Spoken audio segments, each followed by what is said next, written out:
Listen closely. Most traders right now are about to get absolutely wrecked. Bitcoin is ticking higher, up a handful of basis points, sitting around 63,940.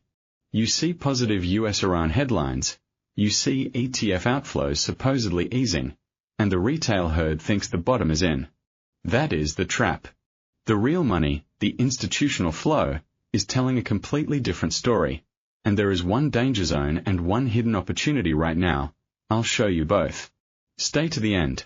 I'm giving you 3 exact levels you can trade today, each with a precise invalidation point, so you don't become exit liquidity.my session bias across the next 24 to 48 hours. We are fading. This is not a trend to chase. This is a range with a bearish tilt, and the selling pressure on the 5-hour and 1-hour charts is relentless. The monthly trend is a strong sell, the weekly is a strong sell, and the daily is pretending to be neutral. That neutrality is a liquidity mirage. Write this number down. If we break 62,858 today, the entire structure resets and we accelerate into a free fall. That is S1, the line in the sand. The herd is positioned long, clinging to that US-Iran narrative, expecting continuation. That's exactly why we are about to see a liquidity grab below recent swing lows. When you understand where stop losses are clustered, you understand the next move. The market doesn't reward hope, it rewards positioning. Let's walk the charts. From the top down, because if you don't see the macro vice grip, you'll misread every bounce. On the weekly, Bitcoin has been painting lower highs since January, and the 200-week moving average, that's a monster level, is still miles above us around 78,400. The 50-week moving average is sloping down hard. We are trading below the 100-week, below the 50-week, and every rally gets sold into. Now, drop to the daily. Here's what's terrifying and seductive at the same time. Price is trapped between the 20-day MA at 65,498 and the pivot point at 63,709. We opened right around the pivot, and the moving averages are stack bearish.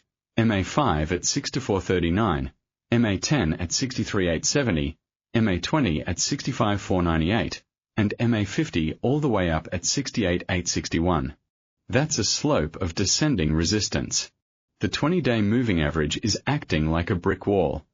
Every test of that level over the last week has been rejected. The daily RSI is at 40.8, not yet oversold but weak, giving plenty of room to fall. The MACD is deeply negative, minus 2267, and while it's no longer accelerating, there is zero bullish crossover signal. This is a market that can drift lower on low volume, then spike down on a liquidation event. Now, zoom into the 4-hour. This is where the trap is set. Price has been grinding sideways in a tight range between a 1 at 64, 142 and S1 at 62,858. The 4H20 period MA is sloping down and hugging price from above. But here's what most traders miss. Retention bridge at 3 o'clock. The stochastic on the 4H is reading 93.8, overbought on a short-term basis, even though we barely moved up. That's a textbook bearish hidden divergence setup. Price makes a minor high, but momentum is exhausted. When you couple that with the 5H and 1H trends both screaming strong sell, you have a coiled spring. The Williams %R on the 1H is at minus 5.75, deep in overbought territory. That's not a buy signal, that's a fade signal. The ADX on the daily is 26, above 25, which tells us the trend is gaining strength, and that trend is down. So my playbook is simple. Sell strength into that 20-day moving average wall, buy weakness only at deeply historically relevant demand zones, and never be long without a hedge if we lose 62,858. I want you to think crosser set for a moment. Bitcoin is moving tick for tick with Nasdaq futures, but with higher beta. The S&P 500 gamma structure is fragile. Dealers are long puts.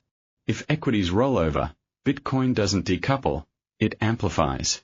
We are seeing funding rates neutral to slightly negative, which means perp traders aren't exuberant, but that also means there's not enough spot premium to absorb a liquidity sweep. Institutions are not stepping in with size. ETF flows, yeah, the bleeding. Slowed, but less bad is not good. That's a crucial distinction. When I see ETF outflows easing but no net new inflow acceleration, I see distribution, not accumulation. The last 24 hours gave us that little tick up on US-Iran talks. Positive geopolitical de-escalation is normally a risk on cue. But here's the catch: rates. Rate hike bets are capping gains. The bond market is repricing terminal rate expectations higher, and the dollar is steady. That's a double headwind for Bitcoin. You have a short-term sentiment pop colliding with a structural tightening narrative. Institutional demand still looks fragile. The big players are waiting for a clearer macro signal. Why? Because liquidity is thin, and they know that jumping in now without a confirmed floor just provides exit for others. So my 1 to 2 week directional lean, grind lower toward the 61,575 zone, possibly spike through to 61 area, then a potential relief rally if and only if we reclaim 65,425 on a daily close. That is the invalidation level of my bearish lean. If Bitcoin closes a daily candle above 65,425, I will flip neutral to bullish and target 68,000. But until then, selling pressure is the path of least resistance. Here's a retention interaction moment for you. Do you think Bitcoin breaks 61,000 this week? Comment yes or no below. I'm tracking the crowd, and I'll reveal where consensus is wrong in tomorrow's video. This isn't a poll, it's a map of pain. Most people skip this section. That's exactly where the money is made. Keep watching. I'm about to give you 3 strategies, ranging from sniper patience to aggressive scalping, each with exact triggers, stops, and on-screen levels you can screenshot. Strategy 1, the sniper, conservative. This is for the trader who waits for confirmation and wants high probability with a defined edge. We are looking to sell into the 20-day moving average resistance on the daily. The trigger, a 1-hour close below 63,709 after a failed retest of the 64,142 resistance zone. That confirms rejection. Entry short at 63,700 on that close. Stop loss above the 4H swing high and just above the MA20 wall. Place it at 64,250. That gives you a buffer above R1 and the psychological round number. Take profit 1 is the S1 support at 62,858, which is also where pivot buyers step in. Take profit 2 is the S2 level at 62,426. Risk reward on this is approximately 1 to 2.8. Invalidation. Void this entire setup if Bitcoin prints a 4-hour close above 65,000. That means sellers have lost control and we are likely rotating higher. Be surgical. Don't anticipate. Wait for the 1H close. Strategy 1, the sniper, conservative, entry, 63,709, 1H close below after failed retest. Of 64,142, stop loss, 64,250 take profit 1, 62,858 take profit 2, 62,426 risk, air reward, 1:2.8 R invalidation.